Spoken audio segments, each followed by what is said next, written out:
আসসালামু আলাইকুম রহমতুল্লাহি তাআলা ওয়া বারাকাতুহু।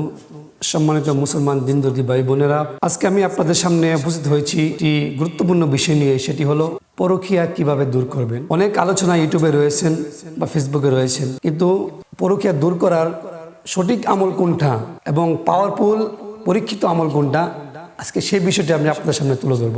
যে আমলের বরকতে আপনি অবৈধ প্রেম, স্বামী অথবা স্ত্রী যদি কারোর সাথে পরকীয়া করে, আপনার সন্তানাদি অথবা আপনার পরিবারের কেউ যদি পরকীয়া করে অথবা অবৈধ প্রেমে লিপ্ত হয়ে যায়, এই দোয়াটার মাধ্যমে আপনি তাদের পরকীয়া দূর করে দিতে পারবেন, ধ্বংস করে দিতে পারবেন।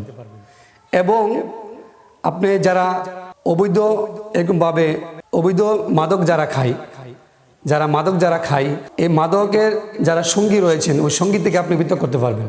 ধরুন আপনার ছেলে একজন সঙ্গীর কাছে যায়, সে মাদক খায়, আপনার ছেলেও এখন মাদকে লিপ্ত হওয়ার সম্ভাবনা রয়েছে। এজন্য এই বন্ধু থেকে, তার এই সঙ্গী থেকে তাকে পৃথক রাখার জন্য আপনি এই দোয়ার মাধ্যমে, এই আমলের মাধ্যমে আপনি তাকে পৃথক রাখতে পারবেন। তো আসুন, আধুনিক সমাজে পরকীয়ার প্রায় ছড়াছড়ি, আমরা যেখানে যাই সেটার আলোচনা আমরা শুনতে পাই। এবং পরকীয়া, এই অবৈধ সম্পর্ক ইসলামের দৃষ্টিতে একটি কবিরা গুনাহ, একেবারে জঘন্যতম একটি কবিরা গুনাহ। কবিরা গুনার মধ্যে বড় একটি জঘন্যতম একটি পাপ, যে পাপ আল্লাহ পাক রব্বুল আলামিন সহ্য করতে পারেন না। তো এরকমভাবে আপনার স্ত্রী যদি কারোর সাথে পরকীয়ায় লিপ্ত হয়ে যায়, অথবা বিশেষ করে আপনার স্বামী যদি কারোর সাথে পরকীয়ায় লিপ্ত হয়ে যায়, অন্য কোনো পাশের বাড়ির ভাবির সাথে অথবা তার গার্লফ্রেন্ডের সাথে অথবা অন্য কোনো তার অফিসের অথবা তার কাজকর্মের জায়গায় তার সাথে যদি পরকীয়াতে লিপ্ত হয়ে যায়, আপনি এই আমলের মাধ্যমে তাকে বিচ্ছেদ করতে পারবেন।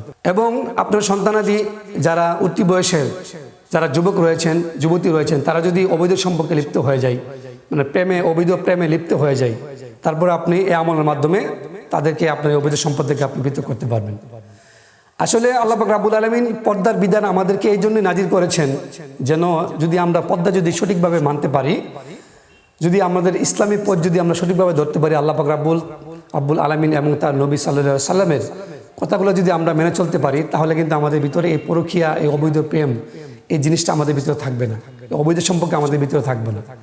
তারপরেও শয়তানের ধোঁকায় পড়ে অনেকে এরকমভাবে পরকীয়াতে লিপ্ত হয়ে যায়। তো আসুন, কিভাবে আপনি এরকমভাবে তাদের পরকীয়াটা আপনি দূরে সরে দিতে পারবেন।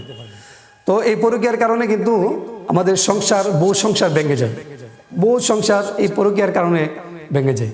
কারোর সাথে সম্পর্ক করলো, স্বামী জানতে পারলো অথবা স্ত্রী জানতে পারলো, তাকে ডিভোর্স দিয়ে চলে গেল, যাতে অবৈধ সম্পর্ক করে অন্য নারীর সাথে, অন্য কোনো পুরুষের সাথে, তাহলে তাকে ডিভোর্স দিয়ে চলে গেল। এরকমভাবে বহু সংসার এরকমভাবে ভেঙে যায়। তো আসুন, কিভাবে আমরা আমলটা করব। আমলটা করার আগে আপনি অবশ্যই দুরূদ শরীফ পাঠ করে নেবেন। উযু অবস্থায়, পাক পবিত্র অবস্থায় আপনি থাকবেন। পাক পবিত্র অবস্থায় থাকার পরে আপনি পুরাতন কবরস্থানে চলে যাবেন। পুরাতন কবরস্থান থেকে এক মুষ্টি মাটি নেবেন। পুরাতন কবর, যে কবরটা 1 বছর বা 2 বছর আগে দিয়েছিলেন, ওই কবর থেকে এক মুষ্টি মাটি নেবেন। এক মুষ্টি মাটি নেওয়ার পরে ওই মাটিতে সূরাতুল ফিল, অর্থাৎ আলাম তারা সূরা, যে সূরাটা 30 পারার মধ্যে রয়েছেন, আমরা নামাজের ভিতরে সূরাটা বেশি বেশি পড়ে থাকি, কারণ ছোট সূরা তো, এর জন্য বেশি বেশি মানুষে নামাজের ভিতরে পড়ে থাকে। এই সূরাতুল ফিল আপনি এই মাটিটি নিয়ে রাখবেন। এই মাটির উপরে সূরাতুল ফিল আপনি 7 বার পরে পাঠ করবেন, বিসমিল্লাহ সহকারে 7 বার পরে পাঠ করবেন। প্রত্যেকবার পড়ার সাথে সাথে আপনি এই যার সাথে সম্পর্ক তার নাম এবং যিনি সম্পর্ক করেছেন তার নাম এবং তার মায়ের নাম উল্লেখ করবেন। ফুলান বিন ফুলান, ফুলান বিনতে ফুলান, ফুলান বিন ফুলান, ফুলান বিনতে ফুলান, তার নাম, তার মায়ের নাম, যাদের সম্পর্ক করেছে তার নাম এবং তার মায়ের নাম, এরকমভাবে আপনি রবেন। ঠিক এরকমভাবে আপনি সূরাটা পড়বেন। বিসমিল্লাহির রহমানির রহিম।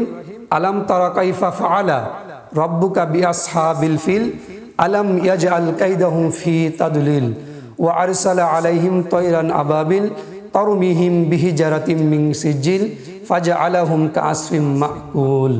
এই দোয়াটা পড়বেন। পড়ার পরে বলবেন যে এমুকের সন্তান এমুকের সন্তান এমুকের সাথে পরকীয়া দূর হয়ে যাক, বা তাদের মধ্যে বিচ্ছেদ সৃষ্টি হয়ে যাক, তাদের মধ্যে শত্রুতামি সৃষ্টি হয়ে যাক।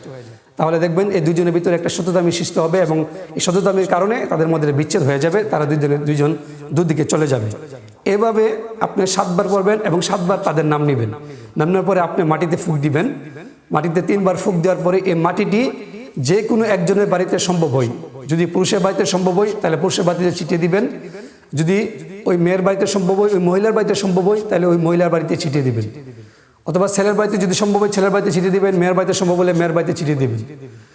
এরকমভাবে ছিটিয়ে দেওয়ার পরে সে যখন বাড়িতে হাঁটা চলাচল করবে বা ঘরের ভিতরে চলাচল করবে তখন তার পায়ে লাগবে, তার মধ্যে এর কারণে এই আমলের বরকতে তার মধ্যে তাদের ভিতরে তাদের সম্পর্ক অবৈধ সম্পর্কে পৃথক হয়ে যাবে, তাদের ভিতরে বিচ্ছেদ হয়ে যাবে। এটা কিন্তু একমাত্র আপনি নাজায়েজ সম্পর্কের কারণে আপনি করতে পারবেন। আপনি কোনো জায়েজ সম্পর্কের কারণে যদি স্বামী স্ত্রীর ভিতরে একটা জায়েজ সম্পর্ক, এই কারণে যদি আপনি এটা করতে যান তাহলে আপনি রুজাতের শিকার হবেন, আপনি বিপদের সম্মুখীন হবেন। এজন্য এজাজত একমাত্র অবৈধ সম্পর্ক পরকীয়ার সম্পর্কের কারণে এজাজত দেওয়া হইল। কোনো ভালো সম্পর্ক, স্বামী স্ত্রীর সম্পর্ক বা ভাই বোনের সম্পর্ক এভাবে ছিন্ন করার জন্য কিন্তু এটা দেওয়া হয়নি। আপনারা ওইদিকে খেয়াল রেখে রেখে আমলটা করবেন। আল্লাহ পাক রব্বুল আলামিন যেন আমাদেরকে এই সমাজ থেকে এবং সবাই থেকে পরকীয়ার সম্পর্কে যেন দূর করে দেয়, অবৈধ প্রেম যেন দূর করে দেয়, আমাদেরকে যেন পদ্মা মেনে চলার তৌফিক দান করে সকলে বলি আমিন।